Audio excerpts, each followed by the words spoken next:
financió todo ese proyecto, que tiene como muy en esta dimensión más publicitaria en un inicio, pero permitió que los investigadores que al día de hoy son grandes expertos en el tema, aprendieron de ese instante, porque fueron primera vez que se pagaba una investigación en torno a estos pueblos, y hay una generación de allí que, por ejemplo, hay un documental que se llama Calafate, Zoológicos Humanos, que es tremendo, es muy fuerte. Ese es de Cristian Báez, que se formó al alero de ese taller, digamos, de estudio. Entonces, bueno, eso, como una pequeña conexión de lo que es Gusinde, su vida, y en paralelo los efectos Gusinde en Chile también. Quisiera aprovechar además que estoy con el micrófono a propósito de educación. Ayer nos visitó en la exposición una persona que es de Punta Arenas y comentaba que su formación tuvo que ver con haber aprendido no sé si en el colegio o en el liceo. Me gustaría que pudiera comentar, porque yo no aprendí esto en mi educación, no lo aprendí. A pesar de estar en Temuco, tuve una cercanía, pero por los amigos y las familias. Pero yo no me eduqué en esto. Después uno lo busca. Me gustaría darte la palabra. No sé si llegamos allá. No sé si va a llegar. O si te puedes acercar. Voy a hablar fuerte desde allá. Sí. Sí, gracias. Gracias por venir. Gracias a ti por invitarme. Hola, yo me llamo Macarena Salinas. Soy de Punta Arenas, nací y criada allí. Ahora radicada acá porque estoy estudiando aquí. En nuestra formación, al menos en el colegio, por allá por el año 2006, 2008, los pueblos originarios eran estudiados del norte a sur. Y nosotros al menos teníamos total énfasis en el pueblo Selknam porque era atingente a nuestra zona. Recuerdo mucho haber ido a obras de teatro impulsadas por los colegios, en los cuales se retrataba el ritual del Jaim y se retrataba nuevamente igual a los dioses y a las personas que existen. Y eso, nosotros al menos, yo, una mirada súper personal,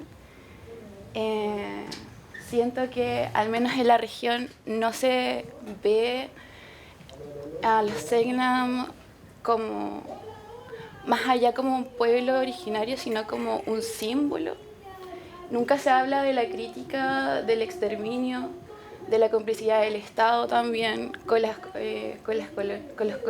colonizadores, y eso yo creo que es como el grande que tiene tanto el Estado como nosotros magallánicos.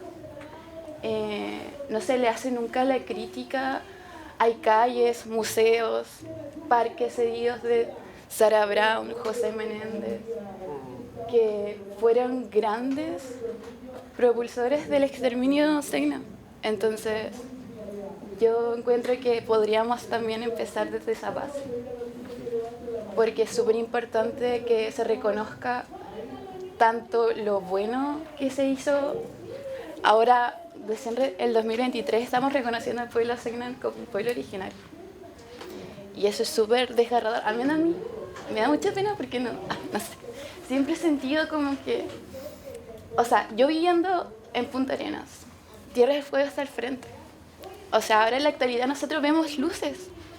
Y yo pienso, cuando era chiquitita, pensaba y miraba, ellos, lo de las luces son lo del pueblo Selknam.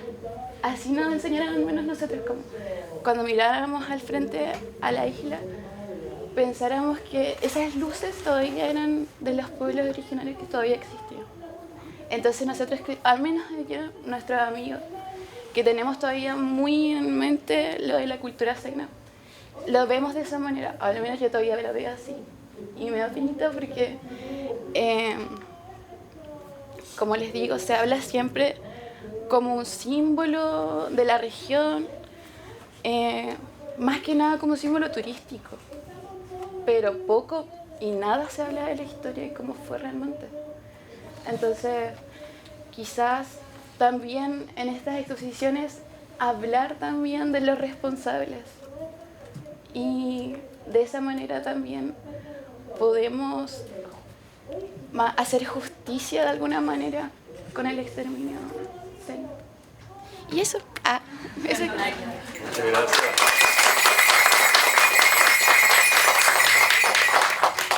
Muchas gracias. ¿Alguien más? ¿Alguna pregunta o un comentario por ahí? Hola, buenos días. Buenas tardes. Buenas tardes. Siguiendo con el tema de los archivos, a mí me interesa mucho saber estas correspondencias, estos escritos que hizo Usinde, si él también efectuó algún tipo de correspondencia con alguna persona, alguna relación epistolar, como para ir generando estas reflexiones, y la contraparte también. Si se tiene noción de la existencia de la cámara o de estos tubos de cera para grabar el sonido. Sí. Están. ¿Y la cámara? La cámara no. La cámara no. Lo único que no se ha logrado... ¿Ah? Los tubos están en el Instituto Iberoamericano, Sí. y se publicó un CD con la entrevista. Sí. Pero la cámara no existe. Hay muchos investigadores que han intentado saber la marca, porque en ese minuto había 2 o 3 marcas, pero no se sabe. O sea, el objeto material de la cámara no se conoce. Se sabe nomás que es de cajón, y él mismo habla del trípode. Cuando comenté el incidente con Tenenés, él habla que instaló el trípode. Y hay un par de fotografías, cuando hace el pueblo Yamana, que la luz del sol deja un ángulo en donde se ve el trípode y el cajón, Sí. que es fantástico. Es lo único que tenemos, pero el dato duro no existe. Y lo otro, ¿cuál es el impacto a nivel internacional o en la historia de la fotografía, estas fotografías de Usinde? Porque nosotros tenemos esta cotidianidad de verlas, más o menos esta generación. Pero a nivel internacional, aparte de Barral, ¿cuál es el impacto que tienen estas fotografías? Bueno, la recepción de estas imágenes, cuando empezaron a partir de los años 30 a ser difundidas por el propio Usinde, entraron en esta digamos, dinámica también de las imágenes del mundo. Entonces empezaron a convivir con otros archivos al mismo tiempo, porque había es todo un género. Tú nombrabas algunos fotógrafos que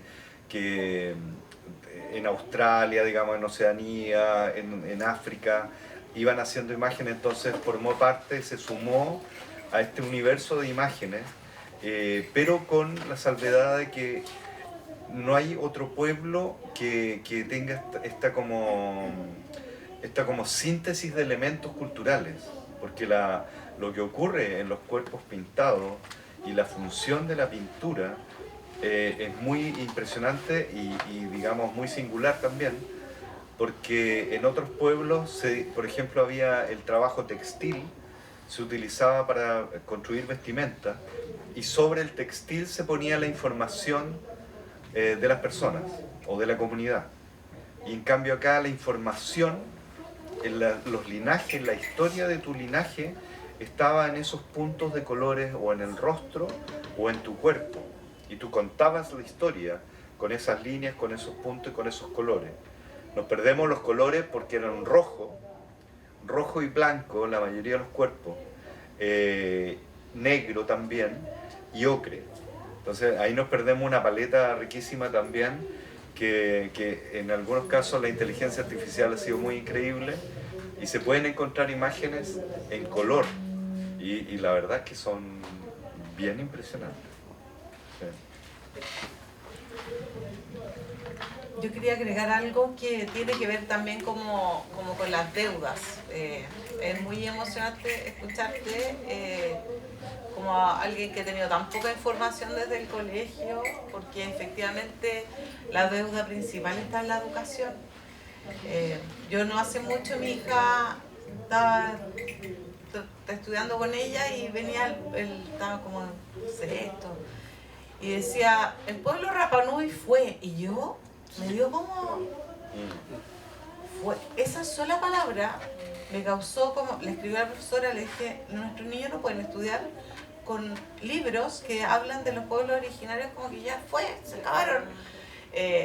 Y eso pasó cuando la primera vez que yo vi la exposición, la primera vez en Chile, digamos, las fotos y no el libro ni en fotocopias, en el Museo Bellas Artes se produjo un diálogo que fue bien duro, porque por un lado estaban los antropólogos, la gente que trabaja con esto, la gente que hay años que llevan trabajando y reflexionando sobre cómo lo hizo, con quién habló, cómo se comunicó, qué le pagó. Está todo ese mundo que uno quiere descubrir del contexto de producción de este acervo de Businde. Y todas las conexiones con los otros. Está Agostini, también hay un archivo de 60.000 placas de vidrio en Punta Arenas que todavía yo creo que falta mucho por conocer, investigar y bueno. Y que todas esas cosas lleguen de alguna forma a los libros de los niños. Para que cuando nosotros estemos, las generaciones que vienen después, que han tenido menos oportunidades de ver estas cosas, puedan transmitirlo de una forma correcta. Aquí hubo en esa ocasión, hubo varias discusiones de personas que decían, a nosotros nos dicen el pueblo extinto, y no estamos extintos porque yo estoy aquí. Y ese de ahí es mi abuelo. Y hubo, no sé si ustedes tuvieron la oportunidad, uno decía, oh, qué miedo, porque aquí va a haber una pelea, pero yo creo que más allá de una pelea, fue la primera vez que tuvimos la oportunidad de conversar del tema. Y eso también hoy día se da, y escuchar de ti también es súper importante, porque aquí nos interpela a los que trabajamos en el Estado. Aquí tenemos que tener un respeto inmenso con el trabajo de estos materiales, que tenemos que tener la apertura suficiente y la valentía suficiente de abrirlo y de no tenerle miedo a esas preguntas y a esas conversaciones y a enojo y a pena y a dolor. Es como cuando hablamos de derechos humanos, hay dolor de por medio, entonces uno tiene que tener como la responsabilidad suficiente de abrirlo con respeto, de conocer. A raíz de estas cosas nosotros nos hemos hecho muchas preguntas sobre cómo catalogamos las fotos, sobre ponerle desconocido. Claro, desconocido para ti, pero no es, a lo mejor es como falta por identificar, usar un lenguaje que sea más inclusivo, que tú me preguntaste. No dejar cerrado así como, hay postales que dicen indios araucanos, y ese es el título que está impreso, que se imprimió en 1920 de una postal. Entonces uno dice, ya, ese era el título de esa época, pero ¿cómo le explico a la gente que tal vez hoy día no lo vemos con esa voz para generar esta apertura? Y eso es algo que cuesta mucho desde las instituciones, porque no podemos saberlo, muchas veces no tenemos la posibilidad de estar en los territorios para tener estos contactos, y eso deberíamos tener la posibilidad, porque uno aprende mucho. Y no solamente los pueblos originarios, de los campesinos, del mundo campesino, de los pescadores, y Chile es un país muy variado, muy inmenso. Entonces, bueno, eso. Sí. Ahí Gaspar. Sí, complementando eso que dice Soledad. Permiso. Dos cosas que les voy a contar desde mi experiencia, por lo menos. Una tiene que ver con la investigación que realizamos con Celine Ferkovic sobre Mundo Mágico, sobre el parque temático Chile en Miniatura, que conversaremos después a las 4:30. Bien, no se vayan. Para los que no lo conocen, Chile en Miniatura era una gran maqueta de Chile que estaba en Santiago. Y esto habla un poco sobre la función acomodaticia que ha tenido el Estado durante muchos años. La representación de los pueblos originarios en Chile en Miniatura era unas rocas mapuche, pero que en el letrero explicativo eran rocas araucanas y con una descripción como pueblos precolombinos, que ya no existían. Pero los que sí le daban la trascendencia o la relevancia era al pueblo Rapanui, porque eran, perdón la expresión, no es mía, es parte del parque, su exotismo era mucho más beneficioso para el mismo parque. Entonces eso era bien complicado. Y lo otro, que es cuando realicé el proyecto sobre Quillagua, cuando yo lo termino, viene el lanzamiento y justo estábamos con el tema del plebiscito sobre la nueva constitución. Y ese mismo día se dan los resultados y yo voy a ver con Gronemeyer los resultados en el CERVEL y fue rechazada en Antofagasta y Quillagua presentó un 70% de rechazo a la nueva constitución. Dentro de los temas que discutía era el tema de lo plurinacional. Un pueblo que ha luchado constantemente por tratar de resolver las problemáticas que la minería, el extractivismo, las crisis ambientales le han afectado. Es el pueblo más seco del planeta. Y me dio rabia eso. Y fue a conversar con ellos para entender qué es lo que había pasado. Y para ellos, lo que me explicaron fue que lo plurinacional lo asociaban, de acuerdo a toda la influencia que les llegaba, con la migración sudamericana. Y yo les decía, pero si ustedes son plurinacionales, ustedes son la variedad de pueblos que existen en este país. Entonces, ahí hay un tema de información que viene en el fondo a lo que dice la compañera con respecto a la educación, que nosotros tenemos una responsabilidad muy grande de tratar de conectar con los demás para ir explicando los pequeños conocimientos que nosotros vamos teniendo y que nos pueden en el fondo resolver nuestra deuda con nuestra propia ancestralidad. Así que vaya el aplauso por este tipo de instancias donde a nosotros por lo menos las conversaciones que Paulo, Soledad o Ramón, que por lo menos para mí en esta semana han sido pero demasiado trascendentales para poder continuar lo que estamos tratando de hacer. Así que gracias. Tengo dos allá y aquí adelante y allá atrás. Sí. ¿Soy yo? ¿Sí? Sí, tú y Bueno. después el Gracias y muy buenas tardes. no A se todos. escucha muy bien. ¿Se escucha? ¿No se escucha? ¿Ahí sí? Ahí ¿Mejor? sí. Ya. Bueno, los saludo a todos. Siguiendo un poco la línea, la reflexión sobre la necesidad de educación, yo quiero compartir muy sucintamente la experiencia de haber habitado en Magallanes cerca de 11 años, entre el 2006 y 2017, tierra en donde además nacieron mis hijos y que por tanto amo profundamente.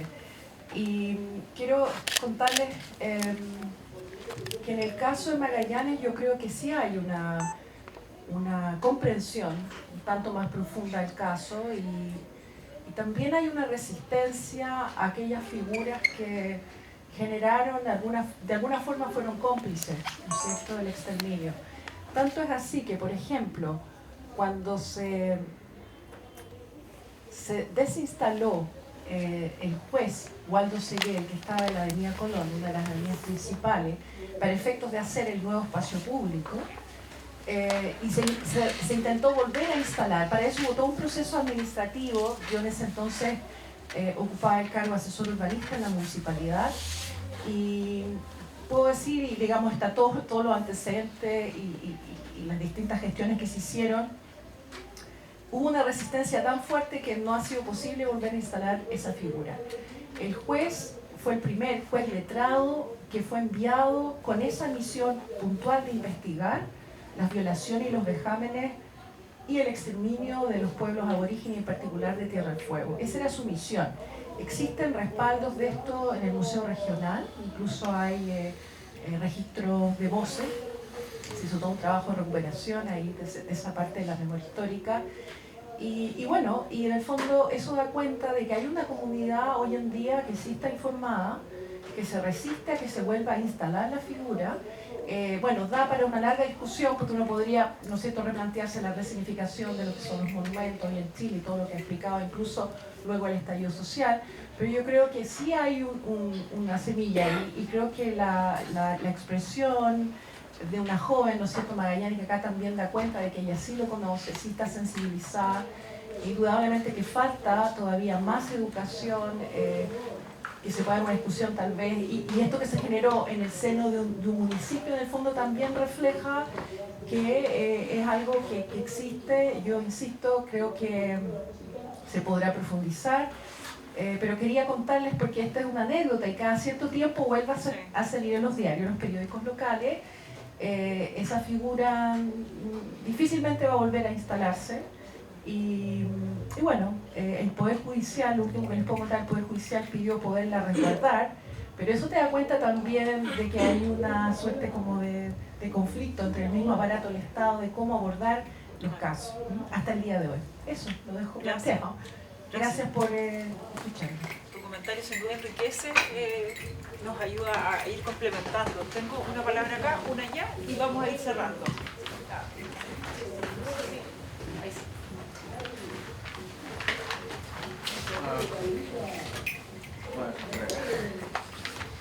No, yo estoy totalmente de acuerdo con todos los comentarios que se han dicho hasta ahora con respecto a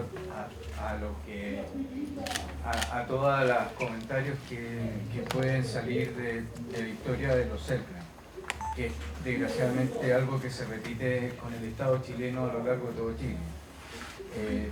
Antiguos o menos antiguos, la matanza de Santa María de Iquique, etcétera, etcétera. Son cosas que el Estado chileno se silencian y la historia oficial termina resaltando otras cosas. Pero yo me voy a salir un poco de eso, como soy fotógrafo. Quería simplemente hacer hincapié en algo que a lo mejor es obvio, pero veo que en la fotografía no es algo que se me haya ocurrido a mí, una cosa que habla Ronald Barthes, la Susan Sontag y muchos otros, y hacer hincapié en eso, en que la fotografía tiene una característica que la hace única, y por eso yo como fotógrafo también intento rescatarlo en mis trabajos, porque hoy en día con todas las técnicas, la inteligencia artificial y todo eso, creo que hay que volver un poco al origen como fotógrafo y rescatar justamente esa característica principal que tiene la fotografía. La fotografía es la luz que refleja un cuerpo, ¿no?, que se imprime en una placa con una emulsión fotosensible, que ahora son sensores o lo que sea, ¿no?, pero sigue siendo lo mismo. Y luego el proceso de revelado, que también, aunque sea digital hoy se llama revelado. Quiero con todo esto decir que simplemente algo que es propio de la fotografía es que no hay intervención de la mano humana. Es decir, yo puedo hacer un retrato pintado y lo invento completamente. Puedo hacer un retrato literario y también es una invención, pero la fotografía no la puedo inventar. Las personas que salen retratadas aquí por Ucinde son reales y lo que estamos viendo es justamente una especie de fantasma de esa persona viajando en el tiempo, algo mágico, ¿no?, porque es es la misma luz que vuelve a ser reflejada y que nosotros podemos verla después de tantos años. Y para que eso suceda, la persona tiene que haber existido por lo menos. O sea, es un certificado de presencia, ¿no? Como lo dice Ronald Barthes. Yo no me acuerdo si lo dice Ronald Barthes en Cámara Lúcida o en la Susan Sontag sobre la fotografía. Siempre se me confunden los dos libros porque son muy parecidos. Dicen casi lo mismo, pero es eso, el certificado de presencia que significa una foto. También un signo de ausencia, porque ya no está. Pero eso, hacer el hincapié en esa fuerza que tiene la fotografía, y solamente la tiene la fotografía, creo yo. No la tiene otro sistema de representación. El hecho de que la persona tiene que haber existido. Entonces lo que nosotros estamos viendo ahí es un fantasma de la persona, no es ninguna invención. Esa es una fuerza que para mí tiene la fotografía y que me conmueve cada vez que veo una imagen. Gracias. A la persona que está atrás, por favor. Ya. Hola, ¿me escuchan? Buenas tardes. Bueno, aprovechando que ya estamos terminando, yo solamente quiero hacer una reflexión sin mucho conocimiento de estos temas, lamentablemente, pero todavía me queda tiempo, creo, para pagar esa deuda de la que hablaban. Yo creo que la semilla hay que sembrarla en la juventud, en los niños. Yo tuve la oportunidad de tener relativamente buenos maestros cuando era pequeña que me sembraron esa semillita de querer tener conocimiento, no solamente de nuestra historia de Chile, sino también de nuestros pueblos originarios, y tuve la suerte de vivir en Argentina varios años y darme cuenta cómo en la Patagonia, sobre todo la gente que trabaja en turismo, trabajé muchos años como guía de turismo, saben de sus pueblos. Ahí escuché, y allí casualmente yo aprendí y empecé a estudiar más a fondo la historia de mi país y de mis ancestros, porque en el fondo todos pertenecemos, ¿no es cierto?, a estos originarios, a estos pueblos originarios, que los nombramos un poquito como que allá, pero somos parte de. Allí se hablaba mucho de la conquista del desierto, que es algo muy similar a lo que pasó acá. La conquista del desierto, hay una frase que me acuerdo yo y me quedó muy grabada, los guías, yo era muy jovencita en ese tiempo, no tomaba mucha conciencia de las cosas, pero me acuerdo que los guías hablaban de, la historia hablaba de un señor Villegas, que hizo el encargado del exterminio de los aborígenes en la Patagonia Argentina, que envió una carta al general Roca donde decía: hemos limpiado la Patagonia de indígenas. Entonces eso a mí me ayudó a empezar a tener esa sed de conocimiento. Yo aprovechaba mis viajes de guía de turismo cuando me tocaba pasar por Chile, de hablar de los mapuches, de los araucanos, de esos 3 siglos de aguante, de cómo se delineó la frontera, le hablaba de fechas y todo, y creo que todavía me queda tiempo para seguir estudiando y la deuda la tenemos en el conocimiento. Yo siento que no importa que nadie sepa lo que yo sé, pero me basta con yo saberlo. Entonces yo sigo estudiando de eso. Y otra cosa, que ojalá todos los niños pudiesen tener el lujo de maestro, porque no es profesor, de maestro como es Paulo. Él dijo una frase que yo no sé si se dieron cuenta. Él dijo: yo broté en Calbuco. Y a mí eso me mató, porque eso significa la relación y la conciencia que hay de que todos brotamos de la tierra, cosa que también estudio mucho sobre eso. Y bueno, y emocionada y agradecida por la... Ahí tenemos esperanza, lo que habló la niña. Ahí tenemos esperanza. No está todo perdido. Muchísimas gracias por esta instancia. Gracias a ti.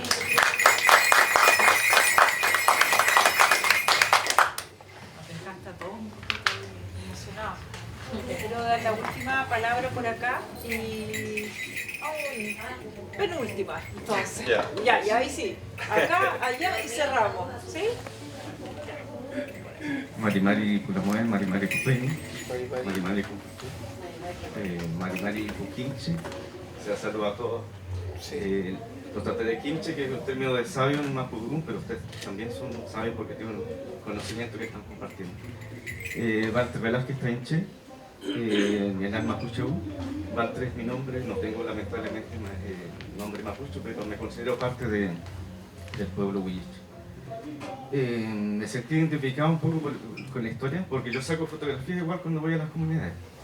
Entonces pensaba que estas personas más como Gusín de Lacham, que, ¿no es cierto?, el príncipe de la Araucanía, Orlén, no sé, siempre se me olvidó el nombre, Antoine de Orlé, de Antún, algo así, se acercaron a nuestros pueblos con respeto. El término en Mapudungun es Yamogun.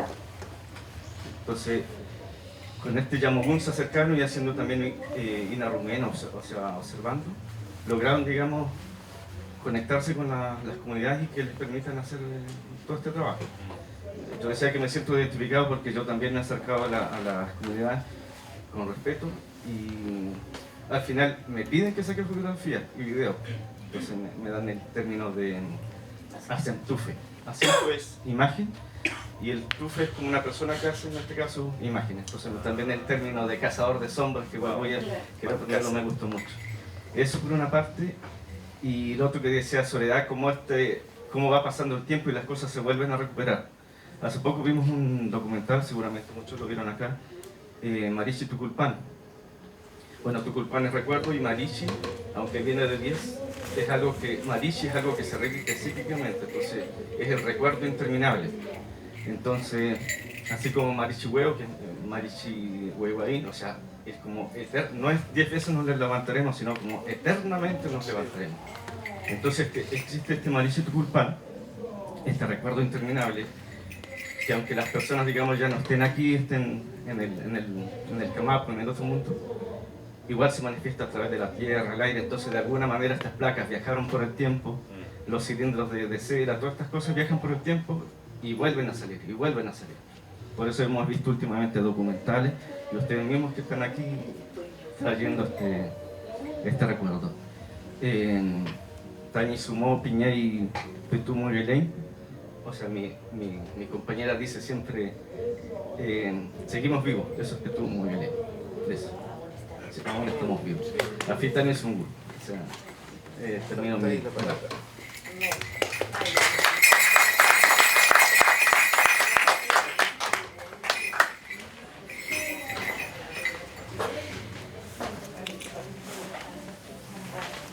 Hola a todos y todas.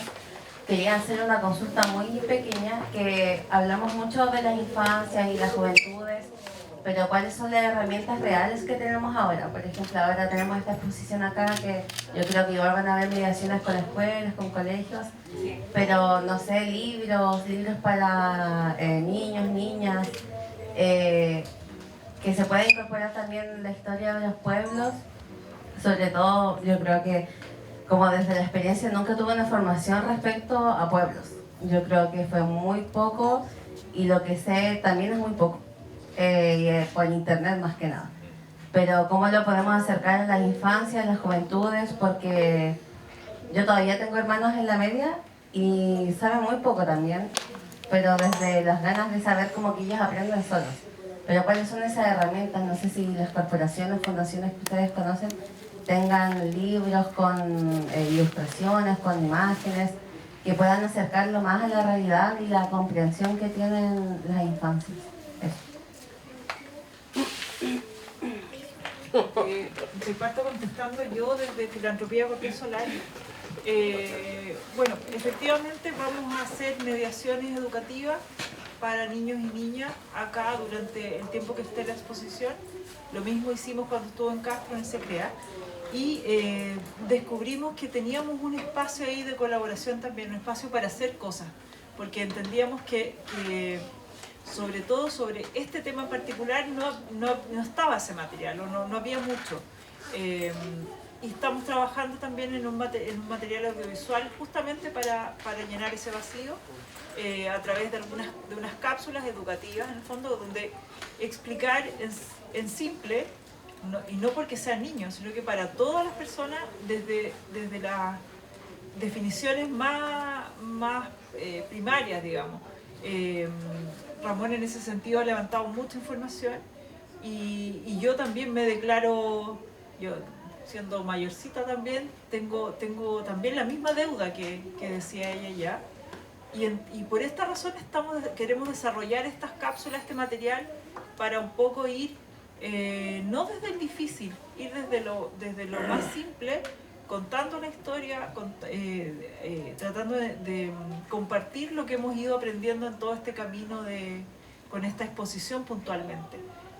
Así que por parte nuestra está así. No sé si Ramón o Soledad o Paulo tienen más información. Sí, desde mi escala, el trabajo que estamos haciendo como filantropía y al mismo tiempo la exposición.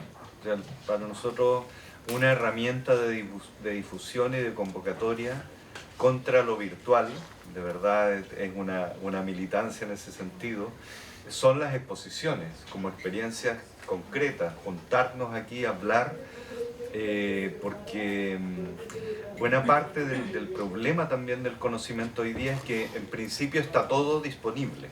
O sea, hay información, hay escrito, se puede bajar los PDF, se puede buscar, es decir, ante la pregunta de dónde hay información, hay bastante. No obstante, ¿cómo llegamos a esa información?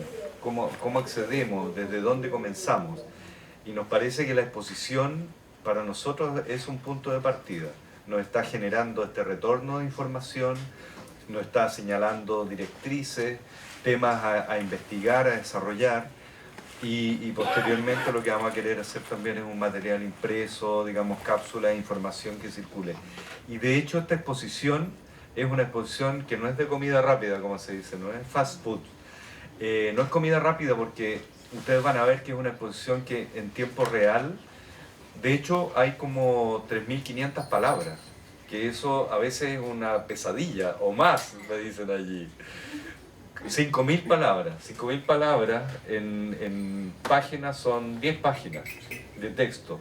En general las exposiciones son siempre como una impresión visual y uno va y algo se te pegó en la retina y te fuiste. Y nosotros nos dimos cuenta que en las dos versiones anteriores había muchas preguntas. Y esas preguntas intentamos entonces generar información para responderlas. Y entonces la exposición es de visitarla varias veces. Es decir, es de mirar, de leer un texto, volver después, ver otro texto, porque si no es mucha información. Entonces creemos que desde la capacidad expositiva, digamos, y ahí viene el rol de lo curatorial, el movilizar significaciones es generar espacios de encuentro real, experiencia física, de estar en presencia de estas presencias, como muy bellamente nos comentaban recién nuestro colega, y esa presencia ya para nosotros es importante. Entonces, si además se genera una dinámica de traer colegios, sí, eso va a ser también muy bueno, y sí, ustedes tienen que ya apuntarse para aprovechar ese bus. Sí, de todas maneras. Bueno, es importante lo que tú preguntas. Desde la institucionalidad te puedo decir que nosotros hemos desarrollado desde el año 2003 una plataforma que se llama Chile para Niños, que tiene muchos contenidos que son accesibles y que además del contenido tiene fotos, juegos. Se trata de hacer obviamente acercar todos los contenidos de la Biblioteca Nacional, pero adaptados a los más pequeños. Sin embargo, yo creo en la oralidad, y creo que la mejor forma de acercarse a la historia es partir por la propia historia. Entonces creo que ahí la comunicación y el diálogo con los más pequeños, de los abuelos, y generar esa actitud, porque finalmente todo esto nace de la curiosidad, de saber qué hay más allá o qué vino antes, por qué yo estoy aquí, que es como la pregunta típica que se hace uno cuando tiene 12 años: ¿por qué nací en este país, en esta familia? ¿Y por qué vivo aquí? Y decir, por ejemplo, a mí me pasó algo súper... voy a contar porque creo que de esa cotidianidad nace algo que se queda. Finalmente todos los que estudian humanidades son personas y que nos acercamos al arte y a la poesía porque lo vimos en alguna parte. Y eso está en las casas más sencillas, en las casas más pobres de Chile uno encuentra una foto. Y esa foto nos puede generar preguntas. Lo importante es que la mostremos y la veamos en conjunto. Y es como, tus abuelos cuando se casaron. Y en esa época las fotos las pintaban. Y en esa época las fotos se ponían en la pared. Y ahí empieza, mira, acá hay otra foto que... Bueno, y ese diálogo genera una actitud en los niños que después se traduce en las cosas, en las elecciones del futuro. Entonces yo creo que si uno parte tratando de explicarles como el poblamiento de América, me muero. Cuando uno le dice historia a los niños es como, qué lata, odio esto, profe. Bueno, yo tengo una hija de 16, entonces este diálogo lo tengo súper permanente y lo traduzco así porque igual las bibliotecas, los archivos se ven como instituciones como tan lejanas. Pero si uno entiende que la historia está en tu casa y que si ponemos la mesa de una forma y si le ponemos al completo el tomate arriba, abajo, la palta, es algo que es una herencia. Es una herencia. Entonces a mí me pasa mucho que de repente uno llega y dice, trae un asado y dicen, no, es que en Chile no hay patrimonio, en Chile no hay nada. Y es como, el patrimonio tuyo es como cómo te hacía el pan en la mañana. ¿por qué en tu casa se come, alguien ayer estaba, no sé, la forma de las cosas, o sea, la sopaipilla acá es súper distinta a la de Santiago. Y eso es como, ay, qué rico, porque nosotros tenemos una sopaipilla. Y uno ve, viene para acá y disfruta la sopaipilla distinta y entiende que eso es porque hay un ciclo de la tierra distinto, porque a lo mejor acá el zapallo no se encuentra. Entonces, hacerse esas preguntas creo que es lo principal. Entonces, después de que uno ya habló con el abuelo, te queda la pregunta de, oye, ¿por qué estas imágenes están en todas partes? Entonces, hay una imagen en la exposición que uno encuentra en los restaurantes en Punta Arenas y es tan chistoso porque yo tengo una foto de mi hija con ese que tiene la cabeza así. El Cotaix. El Cotaix. Entonces porque hay un restaurante donde uno pone la cabeza y se saca la foto ahí. Entonces tal vez mucha gente tiene esa, que va a Punta Arenas y ni se pregunta de dónde viene esa imagen, ni se pregunta qué significa esta cosa. Y ven la expo y te lo explican. Y ahí se produce este círculo maravilloso que tal vez es mucho más sencillo y menos como académico de lo que creemos. Y eso creo que el rol también de las instituciones, de los profesores, de hacer ver que una fotografía tiene poesía y que una poesía es filosofía, que yo encontré maravillosos. Eso. Como estamos terminando, cerrando la clase, yo quería aprovechar, digamos, de hablar de la palabra ver, no una conferencia, sino que en mapuche ver se llama pen. Entonces cuando esta exposición es ver, digamos, verse a sí mismo también. Hay una estación del año que se llama PU, ¿cierto? Que es la primavera. Entonces estamos a puertas de la primavera. Entonces ahí aparece la palabra ver, PU. PU significa verse interiormente. Ahí está la palabra ver, no solamente en la exposición fotográfica, ni cuando se aprieta, digamos, toda la tecnología, ¿no? También la palabra ver está presente cuando uno va a ver a su madre o a sus padres. Entonces uno le hace pentucún, va a ver cómo está, ¿no? Yo vine a ver cómo están ustedes, porque yo vivo en la montaña en realidad, estoy amontañado. Aquí el hombre envió perros para que yo bajara de la montaña, porque me parezco a un león ya ahí, entre medio casi de la nieve. Entonces, nosotros nos vemos a sí mismos diariamente, ¿no? Entonces cuando nos encontramos decimos, Mari, ¿cómo está? Te entrego, hermano, mis 10 dedos. Y yo vengo a saber cómo estás tú. Quiero ver cómo estás tú. Después el pen, eso se llama pentucún, ¿no? Saber cómo estás tú. Irse a reconocer. Después uno se va a reconocer donde la viejita acá dicen eso. Voy al doctor a reconocerme. No sé si lo han escuchado. ¿Sí o no? ¿O no lo han escuchado? No lo he escuchado. No, aquí en la isla, ¿usted ha escuchado eso? Me voy a reconocer. Eso viene de la palabra pelón. Pelón, ir donde una persona que hace remedio, que puede ser la machi, que puede ser la persona la viejita que le dicen médica, o el doctor, y se van a ver cómo están, se van a reconocer a través de exámenes como la orina, la radiografía, que es también una especie de fotografía. Claro, entonces se van a reconocer. Ahí está la palabra ver nuevamente. Entonces, cuando uno viene a esta posición, también viene a reconocerse. A esa palabra quiero llegar. Entonces, el niño pequeño también se reconoce en uno. Uno también se reconoce en el niño pequeño. Eso es lo que estoy tratando de decir. Antiguamente en las islas, porque yo soy isleño totalmente, no había, ahora estoy amontañado, pero para arriba en la montaña también hay mapuche que subieron a la montaña. Viven ahí 30, 40 años. Tiene un promedio de 30 hectáreas cada familia, digamos. Bueno, es harto.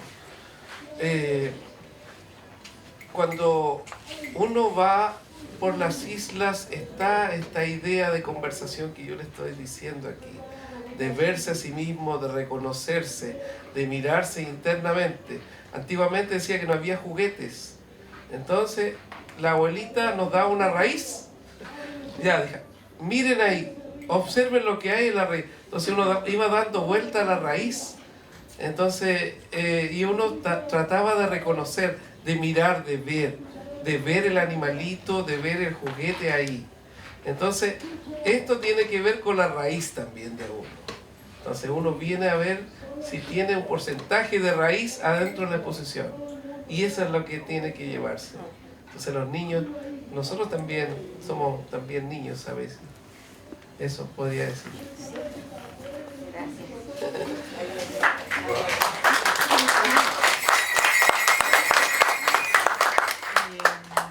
Bueno, decirles que llevamos más o menos 2 horas, no nos hemos movido y que esto podría ser para largo. Yo me quedo con muchas reflexiones, me quedo con el brotal y con la raíz sin duda. Y quiero agradecer a Paulo, quiero agradecer a Soledad y a Ramón por su tiempo, por su generosidad de acompañarnos hoy día en este conversatorio. Quiero agradecerles a ustedes también por haber participado, por haber escuchado, por haber compartido. Para nosotros desde Filantropía Cortés Solari es muy importante tener estos espacios porque creo que nos vamos hoy día todos con...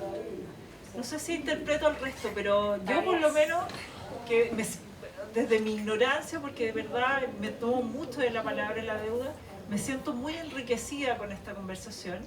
Creo que hemos recibido mucho. Y desde Filantropía queremos ofrecerles también que puedan ver la exposición, que puedan hacer lo que dice Ramón de ir, venir. Tienen hasta el 17 de septiembre, si no me equivoco Andrés, para ir y venir.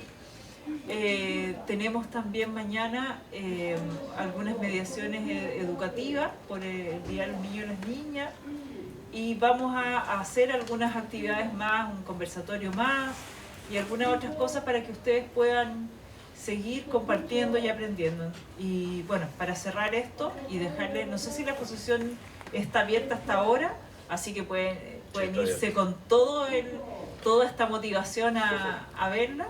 Entre paréntesis hemos sacado algunas fotos y ya que estamos en eso, quiero pedirles permiso también para usar ese material, para poder difundir, para que más gente pueda conocer de esto. Y por supuesto, si hay alguien que prefiere que su foto o su intervención no aparezca, también nos lo puede hacer saber. Y quiero cerrar entonces con lo último que nos queda, que es, les trajimos unos regalitos acá a nuestro... ¿Querías decir algo? No, ya.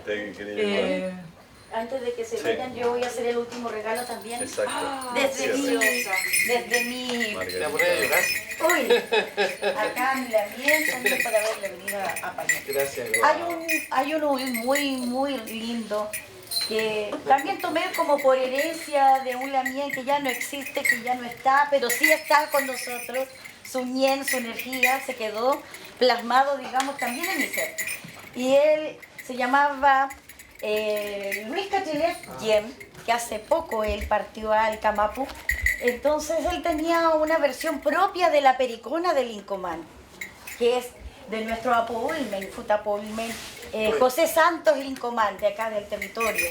Entonces, en honor a él, en honor, digamos, a todos nuestros ñen, las quien, como la Mien Guapiche, ¿ya? De las islas, y me van a ayudar todos con las palmas y pues van a ir ustedes haciendo así el son, porque yo no traje mi cultrum porque no fui invitada, pero sentí la necesidad de venir como educadora también y como reñense, digamos, llevadora del conocimiento de nuestra representatividad de nuestro pueblo ancestral en las aulas, que no es una cosa antojadiza, ni tampoco es un regalito, sino que es una devuelta del Estado que nos quitó el Kebun, pero que ahora se está revitalizando y estamos en el aula con los pichiqueches. Yo hago educación intercultural desde los más chiquititos, donde yo canto, bailo, y ahí aprenden a través del Aucantún. Y también me pongo más seria de quinto para arriba hasta octavo, con mis huechequeches, nuestros jóvenes que me adoran. Y yo a ellos también, porque yo soy más loca y más auca que ellos. Entonces nos complementamos al final de cuentas. Y esto se llama Pericona por Incomán, entonces ustedes me van a ayudar a pa, pa, pa, pa. Pericona yo canto por Incomán. Mis hermanos mapuches, ¿dónde estarán? Aquí están. Pericona yo canto por Incomán.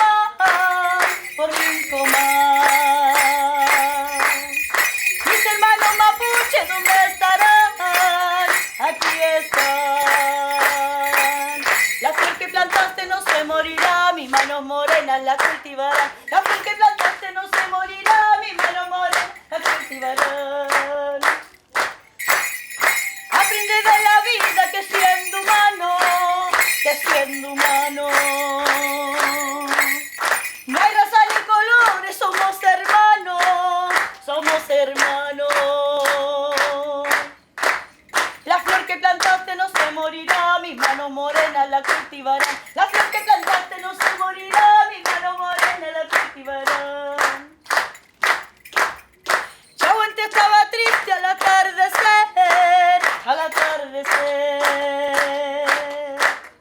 Mis hermanos huilliches lloran por él. Chahuante estaba triste al atardecer.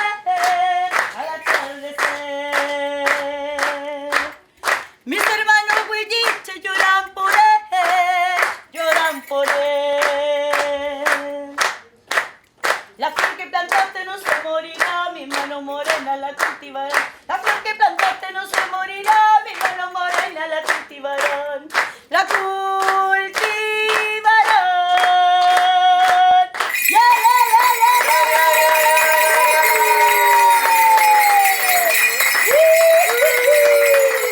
¡Que tú no me leí! ¡Aún estamos vivos!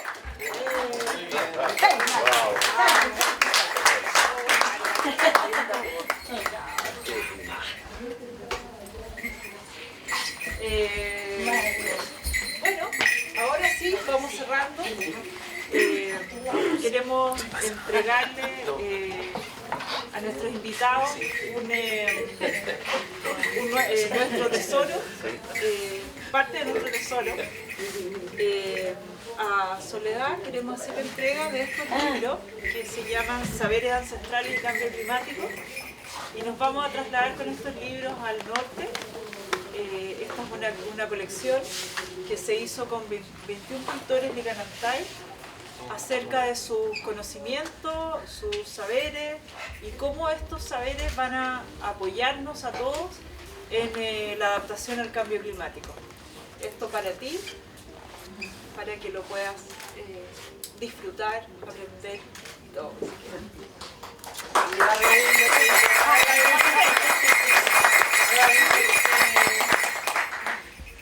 Queremos entregarle también a Paulo esta otra colección que se llama Oficios Ancestrales, que fue la primera colección que hicimos con cultores también de Licanantay, y que tiene que ver con todos sus conocimientos, pero desde los oficios.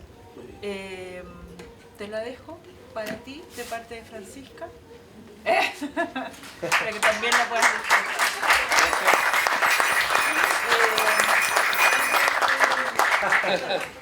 Y al alumbro. Como un rato. Y tenemos esta otra colección que queremos dejarle al director de la corporación en agradecimiento por habernos invitado, por habernos recibido. Aquí está.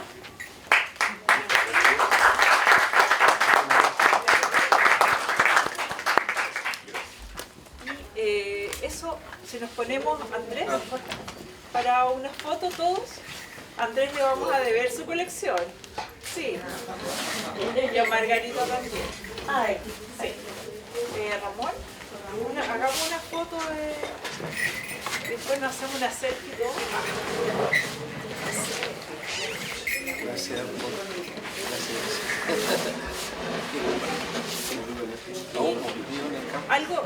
Un dato, estas colecciones, todo nuestro material está descargable en fcs.tv, una plataforma web, todo gratuito, descargable. FCS de Filantropía Cortés Solari, fcs.tv.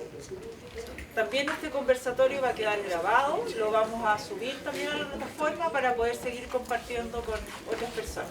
Así que bienvenidos todos a revisar esa plataforma. Tiene que estar muy apartado y pues más llegadito. Sí, pues más llegadito todo.